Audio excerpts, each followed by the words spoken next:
Un voyage à Mayotte grâce à famille rurale, c'est ce qu'ont pu vivre Alban Guigna et Romain Wierzbicki.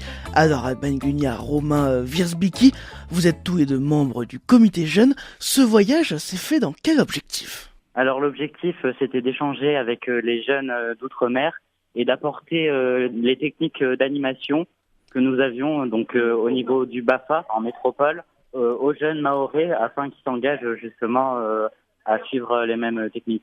Voilà, car Famille Rurale vient tout juste de s'implanter à Mayotte. Ces techniques d'animation, quelles sont-elles exactement ? Les techniques d'animation, qu'est-ce qu'on a fait exactement ? On a fait en fait quelques activités, donc on a fait en tout 5 activités avec un jeu de voix.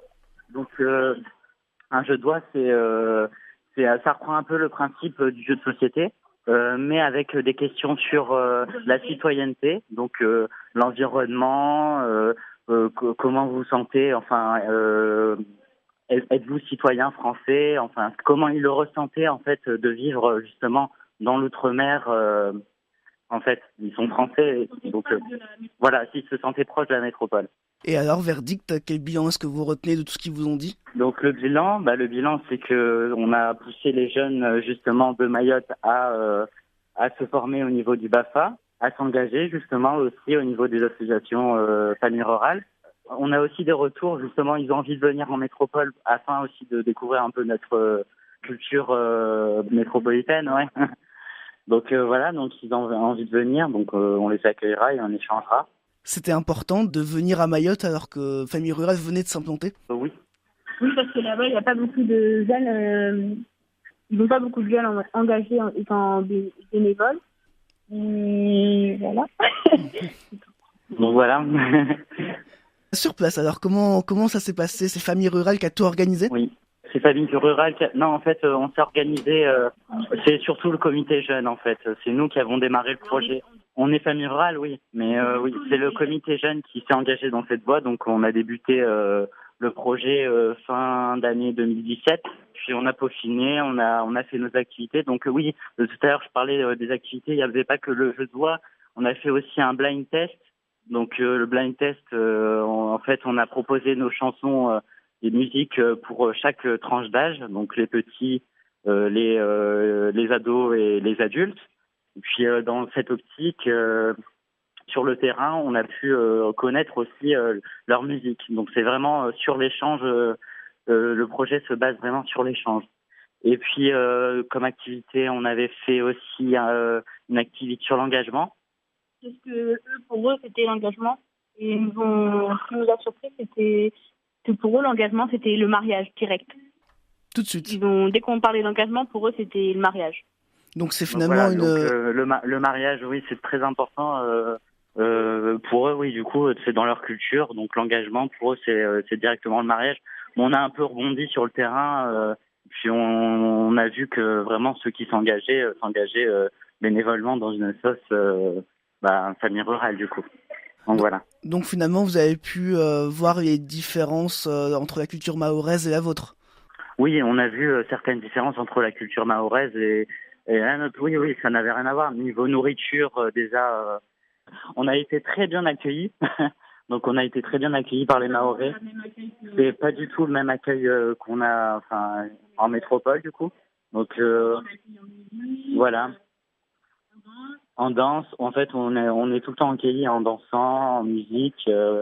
Donc voilà. Et puis à chaque fois qu'on se déplaçait, on avait une sorte de buffet astronomique avec plein de spécialités. On avait du manioc, on avait plein de. C'est au niveau de la nourriture, ça s'est ressenti. Et puis au niveau aussi, au niveau du climat, c'est plus chaud et humide. Donc ça, on l'a ressenti tout au long de la semaine. Ce bon accueil, c'est j'imagine agréable lorsqu'on vient de débarquer à l'autre bout du monde, en quelque sorte. Oui, l'accueil, c'est vraiment le plus important. Surtout que on était préparés sur le terrain, mais on a dû s'adapter. Donc avoir un accueil chaleureux, ça nous a fait, ça nous a fait. Ça devait voir qu'ils étaient contents de nous voir. Voilà, ils étaient contents. Oui. Ils sont ouverts. Ils sont ouverts, oui. Et puis nous, on était un peu les ambassadeurs justement de la métropole.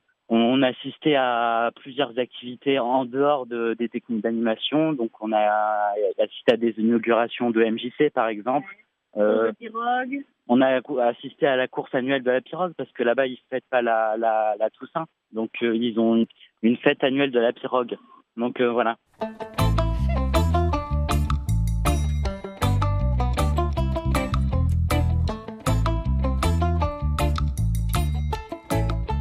Nous sommes toujours avec Alban Guigna et Romain Wierzbicki, membres du comité jeune pour famille rurale. Vous nous parlez de votre voyage à Mayotte effectué grâce à l'association. Est-ce qu'il y a un moment qui vous a plus marqué qu'un autre pendant ce voyage? Alors, il y en a eu tellement des beaux moments. C'est l'accueil à chaque fois qu'on allait dans des MJC, justement, des maisons des jeunes et de la culture.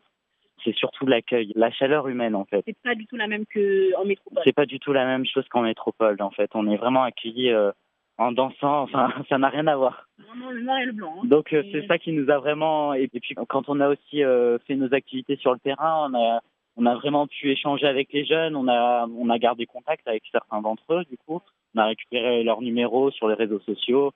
Alban me dit que, par contre, un point... Le seul point négatif, c'était la barrière de la langue. En fait, on a été dans une MJC où c'était des personnes un peu plus âgées. Donc là-bas, elles sont appelées les cocos, c'est les mamies mahoraises. Donc elles parlent pas du tout français. Elles parlent très peu, donc très peu français.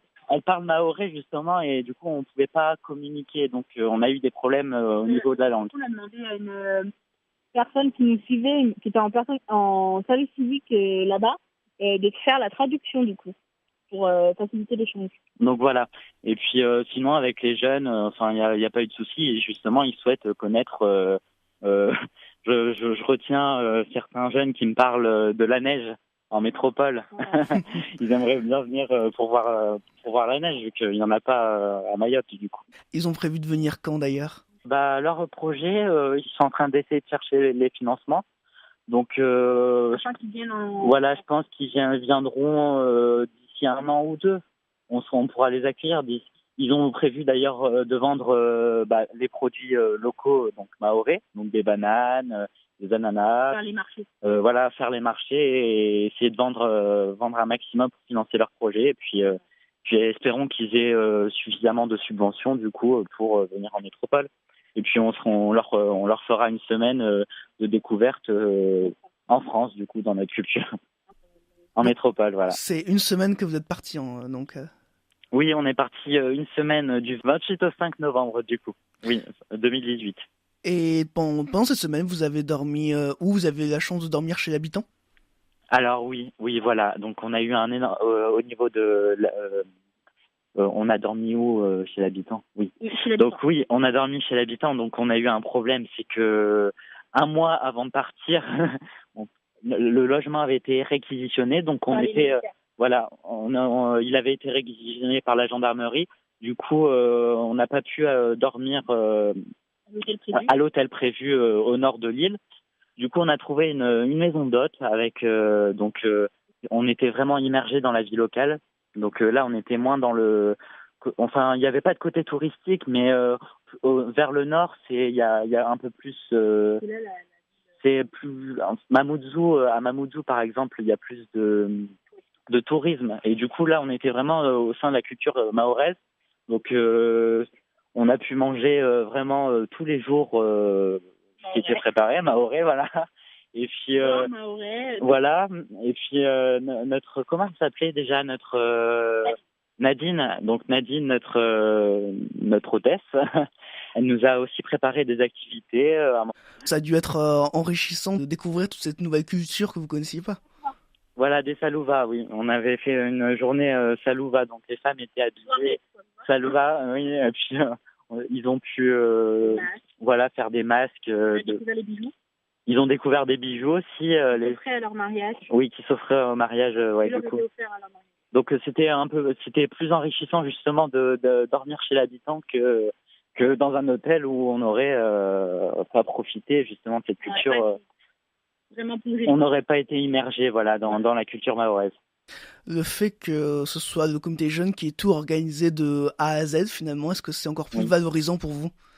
oui, bah oui, Ouais, c'est clairement. parce que les jeunes, ils bougent, ils sont pas Voilà. comme les clichés qui disent ils sont feignants, ils bougent pas, ils attendent tous qu'elle tombe sur leurs mains, là. Comment on dit ça? Oui, voilà. En fait, ça montre vraiment l'engagement des jeunes dans les associations, parce que on Ça dit, fait pareil. on dit qu'il y a de moins en moins de jeunes qui s'engagent, mais c'est faux, justement. C'est faux. Et la preuve, c'est qu'on a pu organiser, on a pu organiser un voyage d'une semaine à Mayotte dans le but. Pour avec l'aide des salariés de Et puis, bien sûr, on remerciera jamais autant Violine qui nous a épaulés et qui nous a aidés aussi à chercher les subventions. Parce que au début, voilà, on s'en est sorti. Voilà, on a eu un soutien, on a eu un petit encadrement et ensuite on a pris en autonomie et on a organisé le voyage. Donc voilà. Le comité jeune de famille rurale, est-ce qu'il y a d'autres projets? Alors, est-ce qu'il y a d'autres projets en cours? Alors oui. Donc, premièrement, déjà l'accueil des jeunes Mahorais. Donc, qui se déroulera sûrement l'an prochain. Ensuite, on avait comme projet aussi d'aller animer dans les maisons de retraite. Ouais. Donc, faire de l'animation dans les maisons de retraite. Dans les campagnes. Dans les campagnes. Voilà. Par exemple, Ardente, voilà, dans les petits villages, faire le tour des maisons de retraite. On avait aussi un projet, c'est un projet d'insertion des jeunes.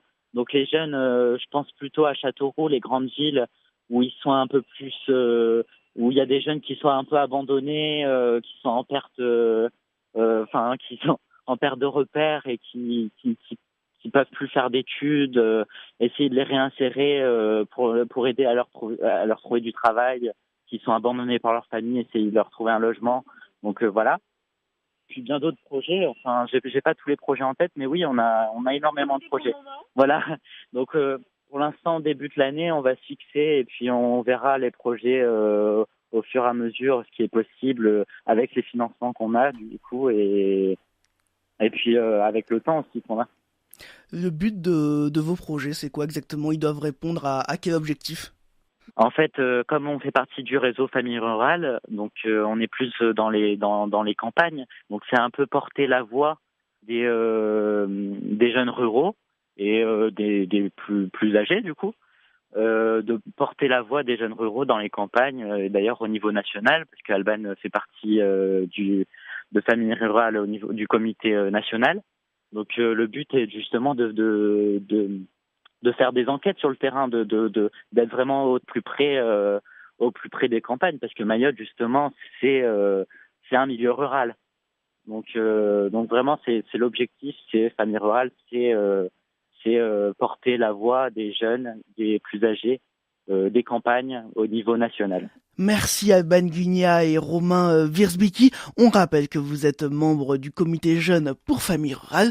Vous nous parliez du voyage effectué à Mayotte grâce à l'association.